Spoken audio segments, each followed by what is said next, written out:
Hello नमस्कार, फिर से मैं सनाई कैफ़े में आपके सामने हूँ। लोगों ने काफ़ी सवाल पूछे हैं, मुझे बहुत अच्छा लग रहा है क्योंकि आप एटलीस्ट चैनल को अप्रिशिएट कर रहे हैं और काफ़ी क्वेश्चंस आ रहे हैं। ये भले आप अभी लाइक नहीं कर रहे हैं और सब्सक्राइब नहीं कर रहे हैं, लेकिन एटलीस्ट आपके क्वेश्चंस आ रहे हैं जो मेरे लिए बड़े इंकरेजिंग है। आज मैं आपके सामने हूँ उन्हीं क्वेश्चंस जो मुझे लगा कि ये इंपॉर्टेंट क्वेश्चंस हैं और मुझे उनका आंसर करना चाहिए। तो मैं doctor Sudhir Shrivastava, cataract and refractive surgeon, Sanai hospital Lucknow से। एक व्यूअर ने पूछा कि मेरे चश्मे के नंबर जो, अगर मैं चश्मा ना लगाऊं तो क्या मेरे नंबर बढ़ेंगे। ये बड़ा कॉमन सा क्वेश्चन है। ज़्यादातर पेरेंट्स भी कहते हैं अपने बच्चों के लिए कि डॉक्टर साहब ये चश्मा नहीं लगाता है बच्चा, आप इनसे कहिए कि अगर नहीं लगाएंगे तो नंबर बढ़ेंगे। क्या ये सही में पॉसिबल है? देखिए, चश्मा लगाने और ना लगाने से आपके नंबर्स का कोई डिफरेंस नहीं आता अगर आप साइंस के पीछे जाइए। लेकिन अगर आप ग्लासेस हैं आपके और आप नहीं यूज़ करते हैं तो उनसे आई में एक्सर्शन होता है, स्ट्रेन होता है। दूसरा, आपको अगर आपकी विजिबिलिटी क्लियर नहीं है तो बहुत सारी लर्निंग, हम जो भी सीखते हैं हम देख के, कुछ पिक्चर्स से दिमाग कोई भी मेमोरी को जब स्टोर करता है तो उसमें वो पिक्चर्स के साथ उसको कनेक्ट करता है। तो ये एक मेमोरी का फंक्शन होता है जिससे कि मेमोरी फॉर्म होती है।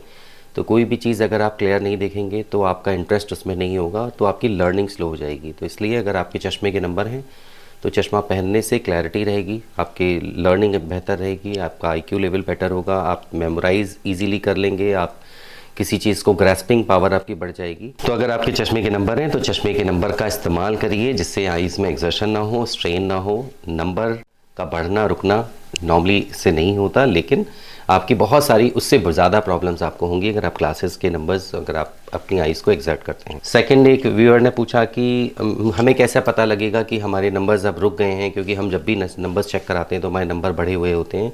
तो कैसे पता लगेगा कि अब मुझे लेज़र या कोई भी रिफ्रैक्टिव सर्जरी करा लेनी चाहिए और मेरे नंबर स्टेबल हैं? ये बड़ा इंपॉर्टेंट क्वेश्चन है हम लोग के लिए भी और किसी के लिए भी। जनरली ज़्यादातर लोग जब भी रिफ्रैक्शन कराते हैं उनमें थोड़ा बहुत नंबर में वेरिएशंस होता है, तो वो इस चीज़ को समझ नहीं पाते कि नंबर का स्टेबिलिटी एक्चुअल मतलब क्या है। देखिए, मेरी निगाह में ज़िंदगी में कोई भी चीज़ 100% स्टेबल नहीं होती। कुछ ना कुछ वेरिएशंस आपकी बॉडी में हमेशा होते रहेंगे। आप ये सोचें कि आपके नंबर एग्जैक्ट न्यूमेरिकल वैल्यूज़ में सेम रहें, ये पॉसिबल नहीं है, क्योंकि आँख के अंदर का खुद अपना डायनेमिक रिफ्रैक्शन होता है और नंबर आई सुबह और शाम डिफरेंट टाइम में अगर आप एक ही पर्सन अगर उसको रिफ्रैक्शन करे तो डायनेमिक रिफ्रैक्शन की वजह से नंबर में वेरिएशन थोड़ा बहुत मिल सकता है। लेकिन इन जनरल अगर आपकी उम्र 18-19 साल से ज़्यादा है और साथ में आपके नंबर्स में चेंज लेस देन 1 डायप्टर है, अगर आपकी 1 यूनिट रिफ्रैक्शन यूनिट से कम नंबर में वेरिएशन है तो ये सिग्निफिकेंट नंबर वेरिएशन नहीं है। इसका मतलब आपके नंबर मोर और लेस स्टेबल हैं, क्योंकि थोड़ा बहुत वेरिएशंस आपको 0.25, 0.5, 0.75 का वेरिएशंस आपको मिल सकते हैं।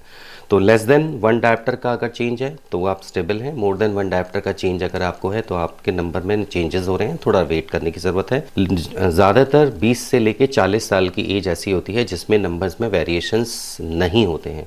40s के बाद हम लोग फिर से प्रेसबैपिक हो जाते हैं और रीडिंग के लिए ग्लासेस आ जाते हैं, तब आपको ग्लासेस के नंबर की ज़रूरत पड़ती है। तो 100% स्पेक्टिकल फ्रीडम अगर आपको चाहिए तो नॉर्मली लैसिक 20 से 40 साल के बीच में करा लेना चाहिए। एक और क्वेश्चन है व्यूअर का कि ये जो फ्लैप वाली सर्जरी है इसमें फ्लैप हट क्यों जाता है? एक बार अगर उसको बना दिया गया तो वो चिपकने के बाद वो क्यों हट जाता है? बड़ा इंपॉर्टेंट क्वेश्चन है और ये बिल्कुल जहन में आएगा कि अगर फ्लैप, हम लोग बार बार बात करते हैं कि फ्लैप वाली सर्जरी अच्छी नहीं होती है, फ्लैपलेस सर्जरी होनी चाहिए। देखिए, बहुत सारी चीज़ों के पीछे साइंस है, बहुत सारे चीज़ें एक तरह से टेक्नोलॉजी, क्योंकि कोई भी सर्जरी परफेक्ट सर्जरी हम नहीं कह सकते। हम ये नहीं कह सकते कि एक सर्जरी कराने के बाद वो पहले की सर्जरी या दूसरी टेक्निक्स को हम पूरी तरह से नकारा कर लें। जैसे मोतियाबिंद के ऑपरेशन में अगर आप आज मोतियाबिंद का ऑपरेशन कराएंगे तो फेको सर्जरी सबसे एडवांस वर्जन है, उसमें लेज़र एलिमेंट भी ऐड हो गया, तो लेज़र फेको सर्जरी आज की डेट में सबसे सुप्रीम या बेस्ट टेक्नोलॉजी है।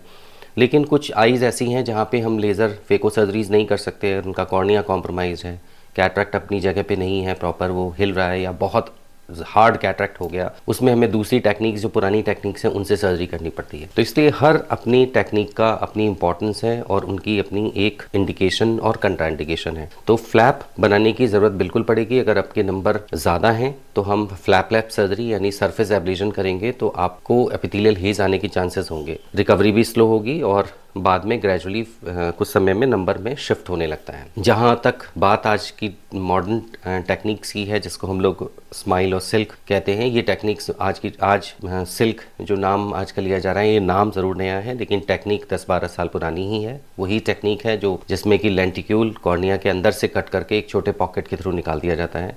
इसमें फ्लैप पूरा लिफ्ट नहीं होता लेकिन फ्लैप बनता है और बीच में पॉकेट होती है जिसके थ्रू हम लोग लेंटिक्यूल एक्सट्रैक्ट करते हैं। उसकी अपने कॉम्प्लिकेशंस हैं। कभी कभी आपका अगर लेंटिक्यूल्स प्रॉपर्ली कट नहीं हुआ या लेंटिक्यूल्स पार्शली ब्रेक हो जाए तो उसके बहुत कॉम्प्लिकेशंस होते हैं। नॉर्मली ऐसे कॉर्निया को रिवाइव करना भी मुश्किल होता है। तो इसलिए ऐसा नहीं है कि सिल्क या स्माइल में कोई कॉम्प्लिकेशंस नहीं होते, उनके अपने रिस्क अलग हैं। तो हमें फ्लैप बनाना हमारे लिए आज अगर मॉडर्न लेसिक की बात करें या हम कॉन्टूरा लेसिक की बात करें तो उसमें फ्लैप बनाना एक नेसेसिटी भी है। फ्लैप बनाने में हम फेमटोसेकंड लेज़र का भी यूज़ कर सकते हैं तो फ्लैप रिलेटेड प्रॉब्लम्स कम हो जाएंगी। पहले जो आज केराटोम्स होते थे उनमें रिस्क ज़्यादा होता था। आज जो केराटोम्स हैं ये बहुत सुपरवाइज्ड है, बहुत इम्प्रोवाइज्ड हो चुके हैं, बहुत एडवांस टेक्निक है। इसमें नॉर्मली फ्लैप रिलेटेड कॉम्प्लिकेशन अब नहीं होते। अब आपने फ्लैप बना लिया और उसको वापस रख दिया और वो स्टिक कर जाता है 2 से 3 मिनट के अंदर। 2-3 घंटे में उसकी एजेस हील हो जाती हैं और वो स्टिक कर जाता है और सेकेंड डे थर्ड डे आपको वो विजिबल भी नहीं होगा। लेकिन फिर भी फ्लैप अपनी जगह से हट जाता है, इस बारे में बहुत पूछा जाता है और डॉक्टर्स भी बताते। देखिए, इसको इस तरह से समझिए कि अगर आपकी कहीं पे कोई हड्डी ब्रेक हो जाए, फ्रैक्चर हो जाए, उसको हम इमोबिलाइज करके या कोई भी हम उसमें रॉड लगा के किसी तरह से हील कर दें और उसको जोड़ दें, तो अगर फ्यूचर में कभी भी उस पर्टिकुलर बोन पे अगर प्रेशर पड़ेगा तो टेंडेंसी नॉर्मली उसी जगह से फ्रैक्चर दोबारा से होने की होगी। जैसे अगर आपने 2 रेड आयरन रॉड्स को जॉइंट किया, वेल्ड कर दिया, आपने कितनी भी स्ट्रॉन्ग वेल्डिंग कर दी, लेकिन अगर आप उसको बेंड करेंगे तो वो इधर उधर से ब्रेक ना होके वो उसी पर्टिकुलर एरिया से ब्रेक होगा, क्योंकि वो एरिया थोड़ा सा वीक हो जाता है। तो जब हम फ्लैप बनाते हैं, फ्लैप लिफ्ट करते हैं, तो वो थोड़ा सरफेस जहाँ पे वापस फ्लैप चिपक तो गया लेकिन वो थोड़ा सरफेस वीक होता है और अगर कोई स्ट्रॉन्ग फोर्स लगे या कोई स्ट्रॉन्ग इंजरी लगे तो वो फ्लैप अपनी जगह से हट सकता है, उसको दोबारा से रिप्लेस कर दिया जाता है। अगर वो बिल्कुल टेयर हो जाता है तो प्रॉब्लम होती है, अगर वो अपनी जगह से स्लिप हो गया तो उसको कर दिया जाता है। लेकिन ये सच बताऊं, ये बहुत रेयर कॉम्प्लिकेशंस है। मैंने अपनी लाइफ में 17 से 18 साल की प्रैक्टिस में शायद 1-2 पेशेंट्स में जिनकी आई में इंजरी हुई, उसमें फ्लैप स्लिप हो गया, वो मैंने सुना। अदरवाइज़ मैंने बहुत रेयरली, ये बहुत रेयर इंसिडेंट्स है। अगर वो चोट फ्लैप को हटा सकती है तो वो वैसे भी अगर आपका फ्लैप नहीं बना होगा तो भी आई को डैमेज कर सकती है। तो इसलिए इसमें इस सब चीज़ों में आप अगर बार बार उसको केवल सोशल मीडिया प्लेटफॉर्म पे जो अवेलेबल नॉलेज है उनको ही केवल इम्प्लीकेट अपने दिमाग से करेंगे तो आप हमेशा डाउट में रहेंगे। यहाँ पर आपको अपने डॉक्टर पे ट्रस्ट करना चाहिए।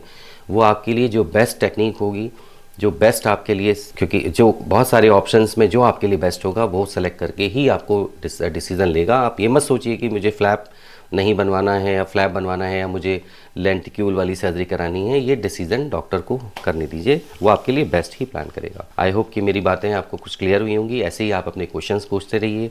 मेरे को बहुत अच्छा लगता है जब मैं आपके क्वेश्चंस का आंसर करता हूँ। मुझे कंटेंट भी मिल जाता है, मुझे मौका मिलता है कि मैं आपसे कनेक्ट हो सकूं। तो इसलिए प्लीज़ क्वेश्चन पूछते रहिए, चैनल सब्सक्राइब करिए, नोटिफाई करिए और प्लीज़ शेयर करते रहिए। नमस्कार।